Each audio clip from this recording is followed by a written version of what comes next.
வணக்கம். இன்று தினம் ஒரு கதையில் அடுத்த குட்டி கதையோட உங்களை சந்திக்க வந்துட்டேன். இன்னைக்கு கதையோட தலைப்பு கோழியும் ஆப்பிள் மரமும். இந்த கதையில் ஒரு கோழி இருந்துச்சான். அது காலையில் தூங்கி எழுந்திரிச்சதும் ஜன்னல் பக்கமாக பார்த்துச்சான். அது வாசலில் ஒரு மரம் இருந்துச்சான். என்னடா என்றைக்கும் இல்லாமல் இந்த மரம் நம்ம வாசலில் நிற்குதே, இந்த மரம் நம்ம வீட்டு வாசலில் இதுக்கு முன்னாடி இருந்ததே இல்லையே அப்படின்னு சொல்லிட்டு கதவை திறந்து வெளியில் போய் பார்த்துச்சான். அந்த மரத்தோட வேர்கிட்ட 10 விரல்கள் இப்படி வந்து நீட்டிகிட்டு இருக்கிற மாதிரி இந்த மண்ணில் கொஞ்சம் புதஞ்ச மாதிரி இருந்துச்சான். அதை பார்த்ததும் இந்த கோழிக்கு சந்தேகம் வந்துடுச்சான். இது என்ன மரம் மாதிரியே தெரியலையே அப்படி சொல்லி யோசிச்சுக்கிட்டே இது என்ன இந்த மரத்துக்கு இப்படி இருக்குது வேரெல்லாம் அப்படின்னு சொல்லி கேட்டுச்சான். அதுக்கு அந்த மரம் சொல்லிச்சான், சில மரத்துக்கு அப்படி இருக்கும், நீ கிட்ட வா அப்படின்னு சொல்லி சொல்லிச்சான். திருப்பியும் நிமிந்து அண்ணாந்து அந்த மரத்தை பார்த்துச்சான். அந்த மரத்துக்கு 2 காதுகள் இருந்துச்சான். மரத்துக்கெலாம் காது இருக்கிற மாதிரி நான் பார்த்ததே இல்லையே, உனக்கு எப்படி இருக்குது அப்படின்னு கேட்டுச்சான். சில மரத்துக்கு அப்படி இருக்கும் அப்படின்னு சொல்லிச்சான். அது பேசும்போது அதனோட பற்கள்லாம் தெரிஞ்சிச்சான். அந்த கோழி மறுபடியும் கேட்டுச்சான், பற்கள்லாம் உனக்கு இருக்கே, எப்படி இருக்குது, மரத்துக்கெல்லாம் பற்கள் இருந்து நான் எதுவுமே பார்த்ததே இல்லை இது வரைக்கும் அப்படின்னு சொல்லிச்சான். திருப்பி அந்த மரம் சொல்லிச்சான், சில மரத்துகளுக்கு இருக்கும், நீ வந்து என்னோடய பழத்தை சுவைச்சு பாரு, கிட்ட வா அப்படின்னு சொல்லி கூப்பிட்டுச்சான். இந்த கோழிக்கு திரும்ப திரும்ப இப்படி கூப்பிட்டுட்டே இருக்குதேன்னு ரொம்ப சந்தேகம் அதிகமாகிடுச்சான். உடனே இந்த கோழி திரும்பி என்ன சொல்லிச்சான், இது வந்து இலையுதிர் காலமாச்சே, உன்னோட மரக்கிளைகளில் இருக்கிற இலைகள்லாம் உதிரலையா, எப்படி நீ இலையோடு இருக்க அப்படின்னு சொல்லி கேட்டுச்சான். ஓ உதிருமே அப்படின்னு சொல்லிட்டு அது மரக்கிளைகள்லாம் வந்து இப்படி உதிர்க்கிறதுக்காக அசைச்சு கிளைகள்லாம் ஆட்டுச்சான்.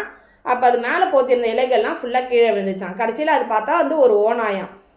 அது வந்து இந்த கோழியை ஏமாற்றி சாப்பிட்றதுக்காக அது வந்து கிட்டவா கிட்டவா அப்படின்னு சொல்லி கூப்பிட்டுருக்கு. ஆனால் இந்த கோழி சுதானிச்சுட்டு கேள்வி கேட்டு அதுக்கிட்டேருந்து தப்பிச்சிடுச்சு. அந்த ஓநாயை பார்த்ததும் அந்த கோழி குடுகுடுன்னு வீட்டுள்ளே போய் கதவை சாத்திடுச்சான். இந்த ஓநாய்க்கு ரொம்ப பெரிய ஏமாற்றமாக போயிடுச்சான். என்னடா இது, நம்ம மரம் வேஷம் போட்டுட்டு அந்த கோழியை ஏமாற்றி அதை சாப்பிடலான்னு நினச்சோம், கடைசியில் அது இப்படி உஷாராகி எஸ்கேப் ஆகிடுச்சு, இன்றைக்கி நமக்கு ரொம்ப நமக்கு உணவு கிடைக்கலையே அப்படின்னு சொல்லிட்டு ரொம்ப கோவமாக அந்த இடத்த விட்டு போயிடுச்சான்.